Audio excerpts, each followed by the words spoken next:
So this is two stories about Thelonious Monk.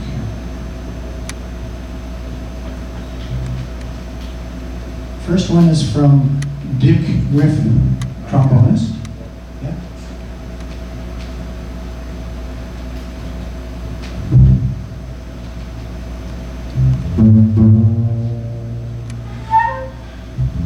When I first met Thelonious Monk in 1967, I was playing opposite him at the Village Vanguard.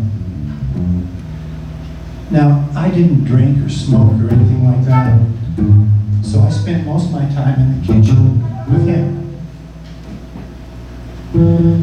He was prancing around, so I was playing these multiphonics on my horn. He's prancing around, all of a sudden he says, "Stop.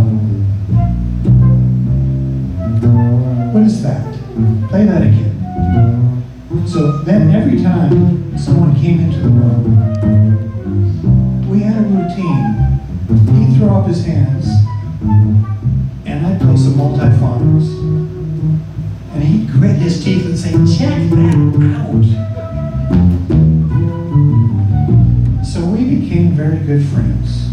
And then Nika, the Baroness, was around, and she knew that Thelonious liked me. So every time I came into any club and they were sitting there, she would always make me come to his table and sit down with him. I felt like his adopted son. And a lot of times, I'd walk into his dressing room and we'd just be there. We wouldn't say a word to each other, but we'd always be on the same plane. And I was there when he was recording his Underground record. And he'd come into the room and he'd say things about the recording. One of the things he said to me was very insightful. He said, making a record is like writing a book. Every song on that record is like a chapter in the book. And the record's going to be here longer than you are. So you want to make sure that you're making a very good record. That's what he actually said to me. And that's from Dick Griffin. So this next one is from Gunter Hampel. Gunter Hampel is from Germany. He was born in Göttingen in the 30s. So it's a story that he shared with me.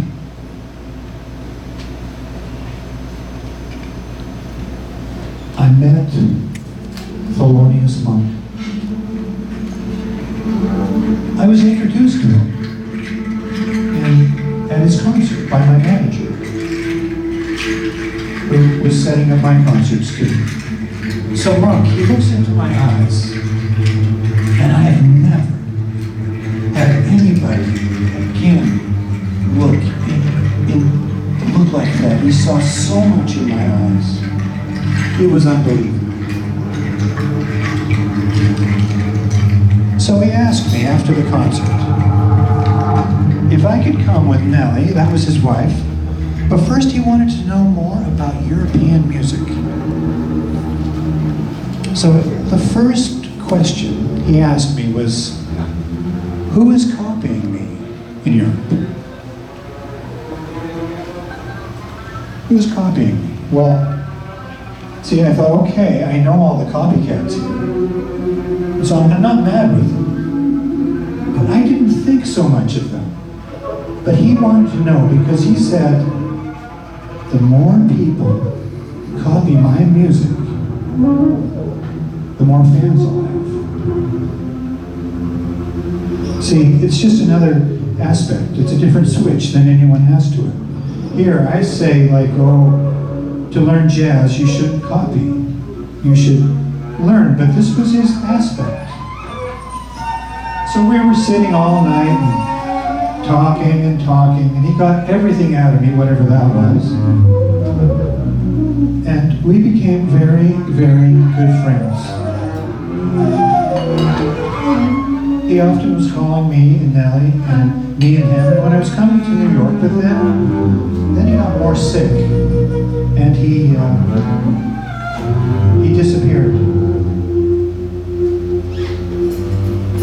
But Monk, you see, the critics had written in Downbeat and other magazines that he doesn't play the piano all the time. He gets off of the piano and lets other people play. But what Monk was doing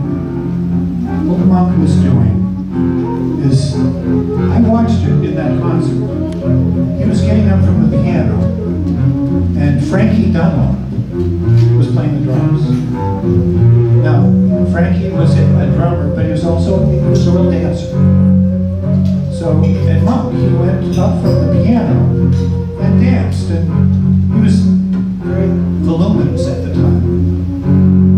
It was like a big bear dancing.